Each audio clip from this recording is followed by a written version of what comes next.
बहुत सा मोहब्बत भरा सलाम आप सबको। आप सब कैसे हैं? खैरियत से हैं? अल्लाह ताला आपको हमेशा खुश आबाद शाद रखे और आप हमेशा अल्लाह ताला की ख़ास रहमतों के साए तले रहें। कभी कोई परेशानी आप लोगों के करीब ना आए। आप हमेशा मोहब्बत से रहें और मोहब्बत बाँटें। तो मेरे आज का टॉपिक भी कुछ मोहब्बत ही है, जो हम देखते हैं कि मोहब्बत आस होती है, मोहब्बत विश्वास होती है, मोहब्बत प्यास होती है।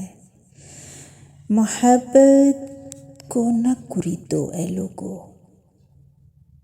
मोहब्बत राख होती है, मोहब्बत रास होती है। मोहब्बत दुश्वार होती है, मोहब्बत आज़ार होती है, मोहब्बत आज़ाद होती है। मोहब्बत को ना कुरी तो ए लोगो, मोहब्बत राख होती है।